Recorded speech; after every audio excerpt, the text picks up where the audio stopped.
वास्तव न्यूज में स्वागत है आपका। मैं हूं सरदार। विजयपुर जिला निडगुंदी तालुका का आलमट्टी यानी कि वहां का जो ग्राम पंचायत है, अब वहां क्या उपचुनाव में जहां पर कांग्रेस की जीत होना चाहिए, ताकि यहाँ पर कांग्रेस के एमएलए है और यहाँ के जो मंत्री है वो कांग्रेस के ही मंत्री है, ताकि इतना कांग्रेस के नेता मंत्री रहते हुए पर भी आखिर बीजेपी की जीत कैसे हो गई। तब इस पर माजी बीजेपी के मंत्री एसके बेल्लुबी का अब ना जाने क्या क्या इस चुनाव के बारे में, इस जीत के बारे में और इस चुनाव किस तरह से होने लग गया है और किस तरह से जीत हो गई है। अब एसके बेल्लुबी क्या कहते हैं, आइए देखेंगे एक रिपोर्ट में।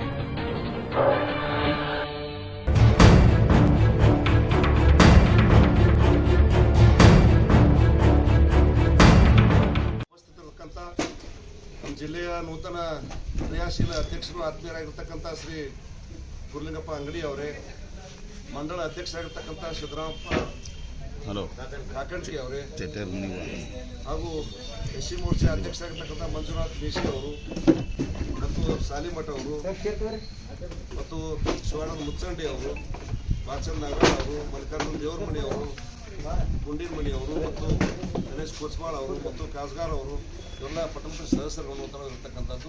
ಹಾಗೆ ಜಿಲ್ಲಾ ಪಂಚಾಯತಿ ಹಿಂದಿನ ಸದಸ್ಯರಾಗಿರ್ತಕ್ಕಂಥ ಶಿವಾನಂದ ಔಟಿ ಅವರು, ಸಗರಪ್ಪ ಮುರ್ನಾಳ್ ಅವರು, ಡಾಕ್ಟರ್ ಸಂಗಮೇಶ್ ಮುರುಗಾಳ್ ನಮ್ಮ ಪ್ರಧಾನ ಕಾರ್ಯದರ್ಶಿಗಳು, ಹನುಮಂತ್ ವೇಂಕಟ್ಟಿ ಇಲ್ಲಿಯ ನಗರಸಭೆ ಪಟ್ಟಣ ಪಂಚಾಯತ್ ಸದಸ್ಯರು, ಹಾಗೆ ಉಳಿದಂಥ ರಾಜು ಚಳಂಬರದವರು, ಹಾಗೆ ಬಹುತೇಕ ಎಲ್ಲ ನಮ್ಮ ಪಕ್ಷದ ಅಭಿಮಾನಿ ಕಾರ್ಯಕರ್ತರಲ್ಲಿ ಉಪಸ್ಥಿತಕ್ಕಂಥ ಸಂದರ್ಭದಲ್ಲಿ ಪ್ರಥಮದಲ್ಲಿ ಎಲ್ಲ ಪತ್ರಿಕಾ ಮಾಧ್ಯಮದ ಸ್ನೇಹಿತರನ್ನ ಈ ಪತ್ರಿಕಾಗೋಷ್ಠಿಗೆ ಹಾರ್ದಿಕವಾಗಿ ಸ್ವಾಗತವನ್ನು ಬಯಸ್ತೇನೆ.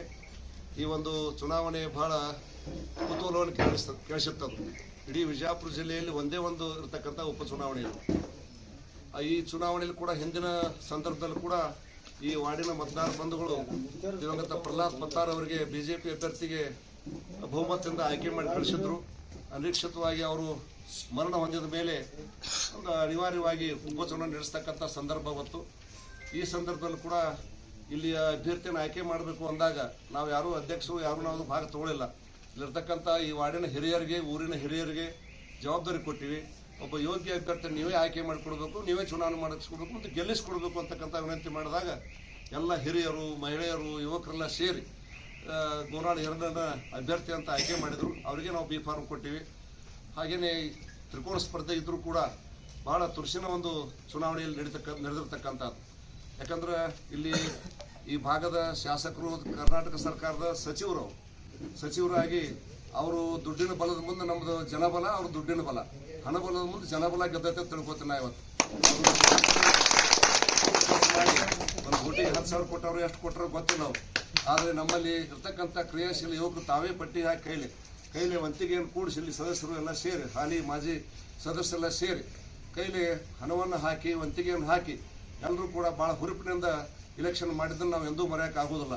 ವಿಶೇಷವಾಗಿ ಈ ವಾರ್ಡಿನ ಮಾತೆಯವರು ಕೂಡ ಬಹಳ ಹೆಮ್ಮೆಯಿಂದ ಈ ಒಂದು ಅಭಿಮಾನದಿಂದ ಈ ಚುನಾವಣೆಯಲ್ಲಿ ಮತವನ್ನು ನೀಡಿದ್ದಾರೆ. ಒಟ್ಟಾರೆ ಈ ಒಂದು ಕರ್ನಾಟಕ ರಾಜ್ಯದಲ್ಲಿ ಕಾಂಗ್ರೆಸ್ ಸರ್ಕಾರ ಇದ್ದಂಥ ಸಂದರ್ಭದಲ್ಲಿ ವಿಜಯಪುರ ಜಿಲ್ಲೆಯಲ್ಲಿ ಕೇವಲ ಏಕೈಕವಾಗಿರ್ತಕ್ಕಂಥ ನಿಡಗುಂದಿ ಪಟ್ಟಣದ 8ನೇ ವಾರ್ಡಿನ ಚುನಾವಣೆಯಲ್ಲಿ ಭಾರತೀಯ ಜನತಾ ಪಾರ್ಟಿ ಅಭ್ಯರ್ಥಿ ಗೆದ್ದಿರ್ತಕ್ಕಂಥದ್ದು ಒಂದು ಕಾಂಗ್ರೆಸ್ ಸರ್ಕಾರದ ವೈಫಲ್ಯದ ದ್ಯೋತಕ ಅಂತ. 2 ವರ್ಷದಲ್ಲಿ ಕಾಂಗ್ರೆಸ್ ಸರ್ಕಾರ ಎಲ್ಲ ರಂಗದಾಗ ವಿಫಲ ಆಗೈತೆ. ಅದು ಏನೋ ಗ್ಯಾರಂಟಿ ಕೊಟ್ಟಿವಿ ಅಂದ್ರು ಗ್ಯಾರಂಟಿ ತೊಗೊಂಡು ಹೆಣ್ಮಕ್ಳು ಬೇಕತ್ತಾರೆ, ಇವತ್ತು ಬೀಳಕತ್ತಾರೆ. ಅವ್ರು ಬಸ್ನಾಗ ಕುಂದ್ರಾಕ ಜಾಗಿಲ್ಲ, ಕೊಟ್ಟಿದ್ದು ಒಳ್ಳೆಯದು, ಆದ್ರೆ ಅದಕ್ಕೆ ತಕ್ಕಂತೆ ವ್ಯವಸ್ಥೆನೂ ಮಾಡ್ಬೇಕಲ್ಲ. ಬಸ್ನ ಬಂದ್ ಮಾಡಿಬಿಟ್ರಿ, ಬಸ್ಗಳಿಲ್ಲ, ಮಲ್ನಾಗ ಬಸ್ಗಳು ಸಿಗೋದಿಲ್ಲ. ಈಗ ಯಾರೋ ಒಬ್ರು ಹೋಗಿ ಹತ್ಬೇಕಂದ್ರೆ ವಿದ್ಯಾರ್ಥಿಗಳಿಗೆ ಬಸ್ ಇಲ್ಲ, ಸೀಟ್ ಇಲ್ಲ, ಹಿರಿಯರಿಗೆ ಸೀಟ್ ಇಲ್ಲ. ಇವತ್ತು ಅದು ಗ್ಯಾರಂಟಿ ಕೊಟ್ಟು ಏನೋ ಮೋಡಿ ಮಾಡಿ ಹೋಗಿ ಸಾರಿ ನೀವು 136 ಸೀಟ್ ತೊಗೊಂಡ್ಬಂದ್ರಿ. 2 ವರ್ಷದೊಳಗೆ ಇವತ್ತು ಅದೆಲ್ಲ ಕಳ್ಕೊಂಡ್ಬಿಟ್ಟಿದ್ದೀರಿ. ಇವತ್ತೇನಾದರೂ ಕರ್ನಾಟಕ ವಿಧಾನಸಭೆ ಚುನಾವಣೆ ಆತಂದ್ರೆ ಭಾರತೀಯ ಜನತಾ ಪಾರ್ಟಿ ಕನಿಷ್ಠ 150 ಸೀಟ್ಗಳನ್ನ ಒಟ್ಟಾರೆ ಇಲ್ಲಿಯ ನಾವು ನಿಡಗುಂದಿ ಪಟ್ಟಣಕ್ಕೆ ಕೊಟ್ಟಿರ್ತಕ್ಕಂಥ ತಾಲೂಕಾ ಕೇಂದ್ರ ಏನು ನಾವು 2012ರಲ್ಲಿ ಜಗದೀಶ್ ಶೆಟ್ಟರ್ ಮುಖ್ಯಮಂತ್ರಿ ಇದ್ದಂಥ ಸಂದರ್ಭದಲ್ಲಿ ಇಲ್ಲಿ ಏನು ಭಾಳ ಪ್ರಮುಖವಾಗಿರ್ತಕ್ಕಂಥ ಬೇಡಿಕೆ ಇತ್ತು. ನಿಡಗುಂದಿ ತಾಲೂಕು ಆಗಬೇಕು, ಕೋಲಾರ ತಾಲೂಕು ಆಗಬೇಕು ಅಂತಕ್ಕಂಥ ಒಂದು ಪ್ರಮುಖವಾದ ಬೇಡಿಕೆ ಇತ್ತು. ಅದು ಎರಡನ್ನೂ ಮಾಡೋಕ್ಕೆ ಸಾಧ್ಯ ಇಲ್ಲ. ಬಹುಶಃ ಭಾರತೀಯ ಜನತಾ ಪಾರ್ಟಿ ಮತ್ತು ನಾವು ಇಲ್ಲಿ MLA ಇರ್ಲಿಕ್ಕಂದ್ರೆ ಇದು ಕನಸಿನ ಮಾತಾಕಿತ್ತದು. ವಿಜಯಪುರ ಜಿಲ್ಲೆ ಕೇವಲ 2 ತಾಲೂಕು ಬರ್ತಿದ್ದು, ಅವು ಯಾವ ಹಾಕಿದ್ದು ಗೊತ್ತಿಲ್ಲ. ಏನು ದೇವರಿಪ್ರಿ ಹಾಕಿತ್ತು, ಚಡ್ಚಾಣ ಹಾಕಿತ್ತು, ನಡಗುಂದ ಹಾಕಿತ್ತು, ಕೊಲ್ಲಾರ ಹಾಕಿತ್ತು, ಬೌಲೇಶ್ವರ ಹಾಕಿತ್ತು ಗೊತ್ತಿಲ್ಲ ನಮಗೆ.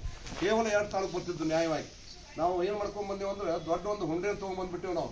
ಅಂದರೆ ಇಡೀ 31 ಜಿಲ್ಲೆ ಒಳಗೆ ಎಲ್ಲಿಯೂ ವಿಜಯಪುರ ಜಿಲ್ಲೆಗೆ 8 ತಾಲೂಕು ತೊಗೊಂಬಂದ್ಬಿಟ್ಟೇವು ನಾವು. 7 ನಾವಿದ್ದಾಗ ಮಾಡೇವು, ಒಂದು ಆಲ್ಮೇಲೆ ಹಿಕ್ಕಟ್ ಕುಮಾರಸ್ವಾಮಿ ಅವ್ರು ಮಾಡ್ಯಾರ. ನನ್ನ ಪತ್ರದಾಗ 8 ತಾಲೂಕು ಹೆಸರಿದ್ದು ಅದ್ರ. ಹೀಗಾಗಿ ಆ ಒಂದು ಮಾತನ್ನು ಕೂಡ ಮೊನ್ನೆ ನಾನು ಹೇಳಿದ್ದೆ ನಡಗುಂದಿ ಒಳಗೆ. ಏನು ಹೇಳಿದ್ದೆ, ಕೊಲ್ಲಾರ ಸೇತುವೆ ಮಾಡಿ ಅವಾಗ ನಾವು ಸೋತೇವಪ್ಪ, ಹಿನ್ನಡೆ ಆಗಿತ್ತು ನಮಗೆ. ಈಗ ತಾಲೂಕು ಮಾಡಿದ ಮ್ಯಾಗ ಮತ್ತೆ ನಾವು ಸೋಲಿಸಿದ್ರು ನೀವು, ಈಗ ಇದರ ಮುಂದೆ ತೀರಿಸ್ಕೋರಿ ಅಂತಕ್ಕಂಥ ವಿನಂತಿ ಮಾಡಿದೆ. ಆ ವಿನಂತಿಗೆ ಈ 5ನೇ ವಾರ್ಡಿನ ಮತವನ್ನು ನೀಡುವ ಮುಖಾಂತರವಾಗಿ, ಗೆಲುವು ತರುವ ಮುಖಾಂತರವಾಗಿ ನೀವು ನಮ್ಮ ಋಣವನ್ನು ತೀರಿಸ್ಲಾಕತ್ತಿದ್ದೀರಿ ಅಂತಕ್ಕಂಥ ಮಾತನ್ನು ಕೂಡ ಸರ್ಕಾರ ಬಂಧುಗಳಿಗೆ ವಿನಮ್ರತೆಯಿಂದ ಧನ್ಯವಾದಗಳನ್ನು, ಅಭಿನಂದನೆಗಳು ಹೇಳಿ ಬಯಸ್ತೇನೆ. ಹಾಗೇನೆ ಆ ತಾಲೂಕಾ ಕಚೇರಿಗಳು ಆಗ್ಬೇಕಂತಕ್ಕಂಥ ಒಂದು ಕೂಗೈತೆ, ಅದು ಕೂಡ ಮೊನ್ನೆ ಕೂಡ ಹೇಳಿದ್ದೀನಿ. ಮುಂದಿನ ದಿನದಲ್ಲಿ ಅದನ್ನು ಕೂಡ ಭಾರತೀಯ ಜನತಾ ಪಾರ್ಟಿ ಎಲ್ಲ ತಾಲೂಕಾ ಕೇಂದ್ರಗಳಲ್ಲಿ ಎಲ್ಲ ಸರ್ಕಾರಿ ಕಚೇರಿಗಳು ಆಗಬೇಕು ಅಂತಕ್ಕಂಥ ವಿಷಯವನ್ನು 8 ತಾಲೂಕಿನಾಗ ಭಾರತೀಯ ಜನತಾ ಪಾರ್ಟಿ ನಿಡಗುಂದಿ ಸೇರಿ, ಕೊಲ್ಲಾರ ಸೇರಿ ನಮ್ಮೆಲ್ಲರ ನೇತೃತ್ವದಲ್ಲಿ ಒಂದು ದೊಡ್ಡ ಹೋರಾಟವನ್ನು ಕೂಡ ನಾವು ಮಾಡೋರಿದ್ದೀವಿ. ಅದ್ರ ಜೊತೆಗೆ ಇವತ್ತು ಕೃತಕ ಮಳೆಯಿಂದ ಇಲ್ಲಿವರೆಗೆ ಮಳೆ ಆಗ್ಲಾಕತ್ತೈತಿ. ಇವತ್ತ ಇಷ್ಟು ಮಳೆ ಆಗತ್ತೆ ಅಂದ್ರೂ ಸರ್ಕಾರ ಏನು ನೋಡ್ತಾ ಇಲ್ಲ. ಇವತ್ತು ಹಾಕಿರ್ತಕ್ಕಂಥ ಹೆಸರು ಬೆಳೆ ಹಾಳಾಗೋಗೈತೆ ರಾಜ್ಯದೊಳಗೆ. ಹೆಸರು ಬೆಳೆಯಲ್ಲಿ ಕೈಗೊಂದು ಕಾಳು ಬರಂಗಿಲ್ಲ. ತೊಗರಿ ಹಾಕ್ಯಾರ, ತೊಗರಿ ಕೂಡ ಇಲ್ಲಿ ಹೆಚ್ಚು ಮಳೆ ಆಗಿ ಅದು ಕೂಡ ಸಿಡಿ ಆಗುವಂಥ ರೋಗ ಬರ್ಲಾಕತ್ತೈತಿ. ಅದ್ರ ಜೊತೆಗೆ ಗೋವಿನ ಜೋಳ ಹಾಕ್ಯಾರ, ಸ್ವಲ್ಪ ಎತ್ತರ ಆಗಿದ್ದು ಗೋವಿನ ಜೋಳ ಎತ್ತರದವ, ಬಡ್ಡಾಗಿ ಸಸಿ ಇದ್ದಂಥವು ಅಲ್ಲೇ ಕಮರಿಗೆ ಹೋಗ್ಲಾಕತ್ತೇವ. ಈಗ ಕಬ್ಬಿಗೆ ಬಂದ ಮಳೆ ಚಲೋ ಆಗೈತೆ. ಅಷ್ಟು ಬಿಟ್ರೆ ಉಳಿದು ಎಲ್ಲ ಬೆಳೆಗಳು ಹಾನಿ ಆಗ್ಲಾಕತ್ತೇವ. ಇದಕ್ಕೆ ಇನ್ನೂ ಕೂಡ ಸರ್ಕಾರ ಈ ಕಡೆ ಒಂದು ದಿಶೆಯೊಳಗೆ ಭಾಳ ನೋಡಾಕತ್ತಿಲ್ಲ. ಅದಕ್ಕೆ ಇವತ್ತ ಬಡವರು, ರೈತರು ಈ ಎಲ್ಲವನ್ನು ನೋಡ್ಕೊಂಡು ಇವತ್ತು ಭಾಳ ಮರ ಬರಲಾಕತ್ತಾರೆ. ಅದಕ್ಕೆ ಭಾರತೀಯ ಜನತಾ ಪಾರ್ಟಿ ಇವತ್ತು ಕಾಂಗ್ರೆಸ್ ಸರ್ಕಾರದ ಉಸ್ತುವಾರಿ ಮಂತ್ರಿಗಳಿರ್ಬೋದು, ಇಲ್ಲಿ ಸಚಿವರಿರ್ಬೋದು, ಮುಖ್ಯಮಂತ್ರಿಗಳಿರ್ಬೋದು, ಅವರಿಗೆ ಒತ್ತಾಯ ಮಾಡ್ತೀವಿ ನಾವು. ಈ ಒಂದು ವಾರದಲ್ಲಿ ನೀವು ಬೆಳೆ ಸಮೀಕ್ಷೆಯನ್ನು ಕೂಡ ಮಾಡಬೇಕು. ಜಿಲ್ಲೆಯೊಳಗೆ ಈ ಕ್ಷೇತ್ರದೊಳಗೆ ಎಲ್ಲೆಲ್ಲಿ ಬೆಳೆ ಹಾನಿಯಾಗೈತೆ ಅದನ್ನ ಸರಿ ಸಮೀಕ್ಷೆ ಮಾಡುವಂಥದ್ದಾಗಬೇಕು. ಆ ರೈತರು ಹೇಳ್ತಕ್ಕಂಥದ್ದು ತೊಗೋಬೇಕು. ಯಾಕಂದ್ರೆ ಈಗ ಚಂದ ಬೆಳೆ ಕಾಣ್ತೈತೆ ತೊಗರಿ, ಆ ಬೇರು ಕೊಳತು ಬಿಟ್ಟಿರ್ತೈತೆ. ಅದು ಭಾಳ ಮಳೆ ಆಯ್ತು, ಬೇರು ಕೊಯ್ತೈತಿ, ಮುಂದೆ ಸಿಡಿ ಆಯ್ತೈತೆ. ಅದು ಬೆಳೆ ಬರಂಗಿಲ್ಲ. ಅದು ಭಾಳ ಮಂದಿ ಗೊತ್ತೈತಿ ಒಳ್ಳೆ ಹಸರು ಕಾಣ್ತೈತೆ ತೊಗರಿ ಖರೆ. ಆದ್ರೆ ಬಡ್ಡ್ಯಾಗ ಒಂದ ಬೇರು ಇರ್ತೈತೆ, ಒಂದೇ ಬೇರು, ಸೈಡ್ ಬೇರು ಇರಂಗಿಲ್ಲ. ಅದು ಹಿಂಗಾಗಿ ಆ ಬೇರು ಕೊಳತು ಹೋಗಿರ್ತೈತೆ. ಅದು ಇನ್ನೊಂದು ತಿಂಗಳದಾಗ ಎಲ್ಲ ಸಿಡಿಯಾದ ಗಿಡ ಕಾಣ್ತಾವೆ ಹೊಲದಾಗ. ಅದಕ್ಕೆ ಅವಾಗ ನೀವು ಒದ್ದಾಡೋದ್ರಿಂದ ಈಗಿನಿಂದ ನಿಮ್ಮ ತಲಾಟಿಗಳು ಹಚ್ತಿರೋ, ತೋಟಗಾರಿಕೆ ಇಲಾಖೆ ಹಚ್ತಿರೋ, ಕೃಷಿ ಇಲಾಖೆ ಹಚ್ತಿರೋ, ಎಲ್ಲ ಹೊಲಗಳನ್ನು ಸ್ಪಾಟ್ ಹೋಗಿ ಆ ರೈತನ ಕರ್ಕೊಂಡ್ಬಂದು ಅವ್ರ ಸಮಕ್ಷಮ ಕೂತು ಅವ್ರ ಬಾಯಿಯಿಂದ ಕೇಳಿ ಅವ್ರು ಏನು ಖರ್ಚು ಮಾಡ್ಯಾರ, ಎಷ್ಟು ಹಾನಿಯಾಗೈತಿ, ಇದನ್ನು ಕೂಡ ನೀವು ಸಮೀಕ್ಷೆ ಮಾಡಿ ಯೋಗ್ಯ ಪರಿಹಾರವನ್ನು ಕೂಡ ಸರ್ಕಾರ ಘೋಷಣೆ ಮಾಡಬೇಕು ರೈತರಿಗೆ ಅಂತಕ್ಕಂಥ ಮಾತನ್ನು ಕೂಡ ತಮ್ಮ ಮೂಲಕ ನಾನು ಹೇಳಿಕೆ ಬಯಸ್ತೇನೆ. ಹೀಗಾಗಿ ಭಾರತೀಯ ಜನತಾ ಪಾರ್ಟಿ ನಮ್ದು ಇದೆ, ಸರ್ಕಾರ ಏನು ತಪ್ಪು ಮಾಡ್ತಾ ಹೇಳುವಂಥದ್ದು. ಇವತ್ತು ನೋಡಿ ರಾಹುಲ್ ಗಾಂಧಿ ಅವ್ರು ಬಂದಿಲ್ಲ ಹೇಳಕತ್ತಾರೆ ಕೇಂದ್ರ ಸರ್ಕಾರಗಳು. ಮತಗಳತನ ಆಯ್ತು. ಏನು ಮತಗಳತನ ಆಯಿತು? ಏನು ಮತಗಳತನ ಆಯಿತು? ನಿಮ್ಮದೇ ಸರ್ಕಾರ, ನಿಮ್ಮದೇ DC, ನಿಮ್ಮದೇ AC, ನಿಮ್ಮದೇ ತಹಸೀಲ್ದಾರು, ನಿಮ್ಮದೇ ಸರ್ಕಾರ, ನಿಮ್ಮದೇ ತಲಾಟಿ. ಮತಗಳತನ ಎಲ್ಲಿ ಆಗೈತೆ? ಅದು ಎಲ್ಲಿ ಕಾಂಗ್ರೆಸ್ ಗೆಲ್ತತಿ ಅಲ್ಲಿಲ್ಲ, ಎಲ್ಲಿ BJP ಗೆಲ್ತತಿ ಮತಗಳತನ. ಇವತ್ತು ಮಹಾರಾಷ್ಟ್ರದ 2012 13 ಸಿದ್ದರಾಮಯ್ಯನವರು ಮತ್ತು ಕಾಂಗ್ರೆಸ್ ಎಲ್ಲ ನಾಯಕರು ಸೇರಿ ಬಳ್ಳಾರಿಯಿಂದ ಪಾದಯಾತ್ರೆ ಮಾಡಿದರು. ಕೂಡಲ ಸಂಗಮದವರೆಗೆ ಕಾಂಗ್ರೆಸ್ ನಡಿಗೆ ಕೃಷ್ಣೆಯ ಕಡೆಗೆ ತಿಳ್ಕೊಂಡು ನೆನಪೈತಿಲ್ಲ, ಬರ್ತಿರ್ಬೇಕು ಅನ್ಸುತ್ತೆ ನನಗೆ. ದೊಡ್ಡ ಘೋಷಣೆ ನಡೆದದ್ದು, ಡ್ಯಾನ್ಸ್ ಮಾಡಿದ್ದು ರೋಡ್ನಾಗ ಎಲ್ಲರೂ ದೊಡ್ಡ ಹಬ್ಬ ದೃಶ್ಯ ಮಾತ್ರ ಸಿಗ್ತೇವತ್ತು. ನಾವು ನಮ್ಮ ಸರ್ಕಾರ ಬಂತಂದ್ರೆ ವರ್ಷಕ್ಕೆ 50,000 ಕೋಟಿ ರೂಪಾಯಿ ಕೃಷ್ಣ ಮೇಲ್ದಂಡೆ ಕೊಡ್ತೀವಿ. ಒಂದು 2 ವರ್ಷದಾಗ ಮುಗಿಸ್ಕೊಡ್ತೀವಿ. ಅವರ ಮಾತು ಕೊಟ್ಟಿದ್ರು. ಎಲ್ಲ ಮೀಡಿಯಾದಾಗ ಐತೆ ಅದು ಪ್ರಶ್ನೆ, ನಾವು ಹೇಳುವಂಥದ್ದು ಏನಿಲ್ಲ ಅದ್ರಾಗ. ಹಂಗೆ ಅವ್ರ ಸರ್ಕಾರ ಬರ್ತಾವ 2013 ಒಳಗೆ ನಮ್ಮ ಸರ್ಕಾರ ಹೋಗ್ತಾವ. ಹೋದ್ಮ್ಯಾಗ ಒಟ್ಟ 5 ವರ್ಷದಾಗ ಅವ್ರು ಎಷ್ಟು ಖರ್ಚು ಮಾಡಿದ್ರು ಕೃಷ್ಣ ಮೇಲ್ದಂಡೆ ಯೋಜನೆಗೆ? ಹೇಳಿದ್ದು ವರ್ಷಕ್ಕೆ 50,000 ಕೋಟಿ. ಖರ್ಚು ಮಾಡಿದ್ದು ಎಷ್ಟು? ಟೋಟಲ್ ಒಂದು 20,000 ಕೋಟಿ ಖರ್ಚು ಮಾಡಲ್ಲ 5 ವರ್ಷದೊಳಗೆ. ಮಾಡೋಕ್ಕಾಗಿಲ್ಲ ಅವ್ರಿಗೆ. ನಾವೇನು ಇಟ್ಟಿದ್ದೇವೆ ಬೊಮ್ಮಾಯಿ ಅವ್ರ ಕಾಲದಾಗ ಏನು ಕೆರೆ ತುಂಬೋ ಯೋಜನೆ ಪೂಜೆ ಮಾಡಿ ಒಂದು 17,000 ಕೋಟಿ ಮಂಜೂರು ಮಾಡಿ ಒಂದು 1,200 ಕೋಟಿ ರೂಪಾಯಿ ಟೆಂಡರ್ ಕರೆದಿದ್ದೇವೆ ಕೆರೆ ತುಂಬೋದು. ಆ ಕಾಮಗಾರಿಗಳನ್ನ ನಾವು ಪೂಜೆ ಮಾಡಿದ್ರೆ ವಿನಃ ಹೊಸದವ್ರಿಗೆ ಏನೂ ಅವ್ರು ಮಾಡುವಂಥದ್ದು ಮಾಡಲಿಲ್ಲ. ಪರಿಹಾರಧನ ಕೊಡಬೇಕಾಗಿತ್ತು 1,20,000 ಎಕರೆಗೆ ಪರಿಹಾರಧನ ಮತ್ತು ಎಲ್ಲ ಸೇರಿದ್ರೆ ಪುನರ್ವಸತಿ 22 ಗ್ರಾಮ ಸ್ಥಳಾಂತರ ಮಾಡಬೇಕಾಗಿತ್ತು. ಒಂದಾಲ್ ಸೇರಿ ಅವೆಲ್ಲ ಮಾಡಬೇಕಾಗಿತ್ತಂದ್ರೆ ಇವತ್ತಿಗೆ ಅದ್ರ ಬೆಲೆ 1,20,000 ಕೋಟಿ ಆಕೈತದ. ಅಂದಾಜನ್ನು ಹೆಚ್ಚಾಕತಿ, ಕಡಿಮೆ ಆಗೋದಿಲ್ಲ. ಅಂದಾಜುಗಳು ಹಾಕತ್ತೀವಿ. ಅದ್ರ ಪೈಕಿ ಆ ಪೀರಿಯಡ್ನು ಹೋಗ್ತು. ಈಗ ಮತ್ತೆ ನೀವೇ ಬಂದಿರಿ ಹೊಳ್ಳಿ 2 ವರ್ಷ ಆತು ಬಂದು. 2 ವರ್ಷದಾಗಂತೂ ಅದು ಕೃಷ್ಣದ ಬಗ್ಗೆ ಮಾತೇ ಇಲ್ಲ, ಎಲ್ಲೂ ಮಾತೇ ಇಲ್ಲ. ಇನ್ನು ಬಾಗಿನ ಅರ್ಪಣೆ ಮಾಡೋಕ್ಕೂ ಬಂದಿಲ್ಲ. ಡ್ಯಾಮ್ ತಂದು ಮತ್ತೆ ಭಾಳ ವರ್ಷ ಆತು. ಕಳ್ಳಿಗಾರ ಹುಂಡಿಗೆ ಮಾಡಬೇಕಾಗಿತ್ತು, ಮಾಡಿಲ್ಲ. ಅದು ನೆನಪಿಲ್ಲ ನಿಮಗೆ. ಬರೀ ಬಾಗಿನ ಅರ್ಪಣೆ ಮಾಡುವಂಥದ್ದಲ್ಲ. ಬಾಗಿನ ಅರ್ಪಣೆ ಮಾಡೋದು ನಾವು ಶುರು ಮಾಡಿವಿ. ನಾ MLA ಇದ್ದಾಗ 99 2000 ನಿಶಮ್ ಕೃಷ್ಣ ಅವ್ರು ಸೇರಿದಾಗ ಶುರು ಮಾಡಿದಂಥ ಪದ್ಧತಿ ಅದು. ಅದನ್ನು ಶುರು ಮಾಡಿದ್ದು ಮಹಾಬಲೇಶ್ವರದಾಗ ನದಿ ಹುಟ್ಟಿದಲ್ಲಿ ಪೂಜೆ ಮಾಡಕತ್ತೀವಿ 19 ವರ್ಷ ಮ್ಯಾಗ ಆತ ಮಾಡಕತ್ತೀವಿ ನಾವು ಅದನ್ನು ಬಿಟ್ಟಿಲ್ಲ ನಾವು. ಆದರೆ ನಮ್ಮ ಸರ್ಕಾರದಿಂದ ಕೃಷ್ಣಾ ಮೂರನೇ ಹಂತದ ಯೋಜನೆಗೆ ಕೋರ್ಟ್ನಾಗ ಕೇಸ್ ಇದ್ರು ಸಹಿತ ಬೊಮ್ಮಾಯಿ ಅವರು ಗಟ್ಟಿತನ ಮಾಡಿ ಅದಕ್ಕೆ 17,000 ಕೋಟಿ ರೂಪಾಯಿ ಮಂಜೂರು ಮಾಡಿ 1,200 ಕೋಟಿ ರೂಪಾಯಿ ಟೆಂಡರ್ ಕರೆದಿರ್ತಕ್ಕಂಥದ್ದು ದಾಖಲೆ ಅದು. ಅದಾದ ಮೇಲೆ ಇಲ್ಲಿವರೆಗೆ 13 ವರ್ಷ ಆಗ್ಲಕ್ಕೆ ಬತ್ತು. ಇಲ್ಲಿವರೆಗೆ ನಡು ಒಂದು 3 ವರ್ಷ ಬೊಮ್ಮಾಯಿ 2 ವರ್ಷ ಸರ್ಕಾರ ಬೊಮ್ಮಾಯಿದಿತ್ತು ಅದು. ಅದನ್ನು ಬಿಟ್ಟರೆ ಈಗ ಮತ್ತೆ ನಿಮ್ಮದೇ ಅಂದ್ರೆ 7-8 ವರ್ಷ ನೀವೇ ಇದೆ. 8 ವರ್ಷ ಇದ್ರೂ ಕೂಡ ಇವತ್ತಿನವರೆಗೆ ಯಾವುದೇ ಅನುದಾನ ಬಂದಿಲ್ಲ, ಯಾವುದೇ ಕಾಮಗಾರಿ ಆಗಿಲ್ಲ. ಅದಕ್ಕೆ ರೇಟ್ ಬಗ್ಗೆ ಇವತ್ತು ಆ ಕೆನಾಲ್ಗಳಿಗಂತೂ ಅದನ್ನು ನೋಡಬಾರ್ದು, ಎಲ್ಲ ಕೆನಾಲ್ ಹಾಕಿ ಹೋಗೋದು ಬಿಟ್ರಿ. ಈಗ ನಾವೇನು 3ನೇ ಹಂತದ್ದು ಮಾಡಿದ್ದೇವೆ ಕೆರೆ ತುಂಬೋದು, ಇಡೀ ಜಿಲ್ಲೆ ತುಂಬ ಕೆನಾಲ್ ಆಗಿದೆ. ಅವ್ರು ದಿವಸ ಫೋನ್ ಬರ್ತಾವೆ ನನಗೆ. ಮೊನ್ನೆ ತಾಳಿಕೋಟಿಂದ ಸ್ವಾಮಿಗಳು ಫೋನ್ ಹಚ್ಚಿದ್ರು, ಅದೊಂದು ಹೋರಾಟ ತಗೋರಿ ನಾವೆಲ್ಲ ಬರ್ತೀವಿ ಅಂತ ಒಂದು ವಿಚಾರಗಳು ತಡ್ರಿ ಅಂತ ಹೇಳಿದೆ ನಾನು. ಅಂದ್ರೆ ಆ ಆರ್ಡರ್ ಆಗಿ ಸುಮಾರು ಕೆನಾಲ್ಗಳದ ಇವತ್ತು ಪೇಮೆಂಟ್ ಮೊದಲಿನ ಪೇಮೆಂಟು ಇಲ್ಲ, ಕೋರ್ಟ್ ಪೇಮೆಂಟು ಇಲ್ಲ, ಅದೆಲ್ಲ ಸೇರಿಸ್ಬಿಟ್ರೆ ಸುಮಾರು ಒಂದು 3,000-4,000 ಕೋಟಿ ಆಕೈತೆ. ಎಷ್ಟರದ್ದು ಬರೀ ಕೆನಾಲ್ಗಳದಿದ್ದು ಮುಳುಗಡೆ ಭೂಮಿದಲ್ಲ, ಮುಳುಗಡೆ ಮಣಿಗಳದು ಅಲ್ಲ, ಅದ್ರದ್ದು ಒಂದು 3,000-4,000 ಕೋಟಿ ಆಕೈತೆ. ಅದನ್ನು ಸಹಿತ ಇವತ್ತು ಕೊಡಾಕತ್ತಿಲ್ಲ. ಅದಕ್ಕೆ ಏನು ಮಾಡಾಕತ್ತೀರಿ? ಮತ್ತು ಸುಪ್ರೀಂ ಕೋರ್ಟಿಗೆ ಅಪೀಲ್ ಹೋಗ್ಲಾಕತ್ತೀರಿ. ಅಪೀಲ್ ಹೋಗೋದಾಗುತ್ತೆ. ರೇಟ್ ಭಾಳ ಜಾಸ್ತಿ ಆಗಿದೆ ಅಂತ ಹೇಳಿಕಲ್ಲ.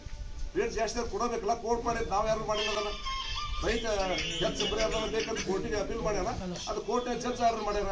ಎಷ್ಟು ಮಾಡ್ಯಾರ ಕೊಡಬೇಕಲ್ಲ ನೀವು ಅದನ್ನು ಬಿಟ್ಕಂದ ಇವತ್ತೆಲ್ಲ ಸ್ಥಗಿತ ಮಾಡಿಬಿಟ್ಟಿದ್ದಾರೆ.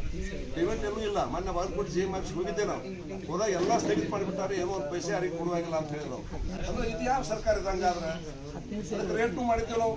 ಯಾರು ನಮ್ಮ ಕಾರಜೋಳ ಸಾಹೇಬರು ನದಿ ಫ್ಯಾಕ್ಟ್ರಿ ಒಳಗೆ ಅದಕ್ಕೆ ಎಕರೆಗೆ 25 ಲಕ್ಷ ಚೆಕ್ನು ಕೊಟ್ಟಿದ್ದೇವೆ ನಾವು. ಅದನ್ನು ಬಿಟ್ಟಿದ್ದಿಲ್ಲ ನಾವು ನಮ್ಮ ಸರ್ಕಾರದಾಗ.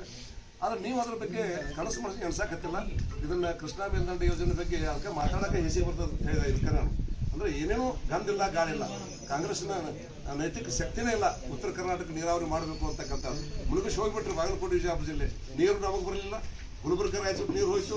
ನಾವು ಬರೀ ಮುಳುಗಿಸ್ಕೊಂಡು ಕೂತೇವ್ರಿ. ಎಲ್ಲ ಬರೀ ಭೂಮಿನ ಕಳ್ಕೊಟ್ಟಿವಿ, ಮನೆ ಕಳ್ಕೊಂಡಿವಿ. ಅದಕ್ಕೆ ತಕ್ಷಣ ನಿಮ್ಮ ತೆಕ್ಕಿನ ಟೈಮ್ 2.5 ವರ್ಷ ಐತಿ ಅಂತಲೇ ಈ ಸರ್ಕಾರ ಇರ್ತಂತ ನನಗೇನು ಅನಿಸೋದಿಲ್ಲ. ಅಕಸ್ಮಾತ್ ನೀವಿದ್ರಿ ಅಂದ್ರೆ ವರ್ಷಕ್ಕೆ ನೀವು ಹಿಂದೆ ಮಾತು ಕೊಟ್ಟಿರಿ. ಈಗ ಅದಕ್ಕೆ ವರ್ಷಕ್ಕೆ 50,000 ಕೊಡ್ತಿರೋ 20,000 ಕೋಟಿ ಕೊಡ್ತಿರೋ ಕೊಟ್ಟು ಈ ಮಿತಿ ಒಳಗೆ ಅದನ್ನು ಮುಗಿಸ್ಬೇಕು ಅಂತಕ್ಕಂಥ ಒತ್ತಾಯವನ್ನು ಕೂಡ ಮಾಡಲಿಕ್ಕೆ ಬಯಸ್ತೀನಿ. ಇದಕ್ಕಾಗಿ ಒಂದು ಹೋರಾಟವನ್ನು ಕೂಡ ಭಾರತೀಯ ಜನತಾ ಪಾರ್ಟಿ ಮುಂದಿನ ತಗೋತೀವಿ. ಅದ್ರ ಬಗ್ಗೆ ಕೂಡ ಅದು ಬಿಜಾಪುರ ಜಿಲ್ಲೆ, ಬಾಗಲಕೋಟೆ ಜಿಲ್ಲೆ ಹಕ್ಕು ಅದು. ಯಾಕಂದ್ರೆ ಭೂಮಿ ಕಳ್ಕೊಂಡು, ಹೊಲ ಕಳ್ಕೊಂಡು, ನೀರು ಪಡೆಯೋದು ನಮ್ಮ ಹಕ್ಕು ಐತದೆ.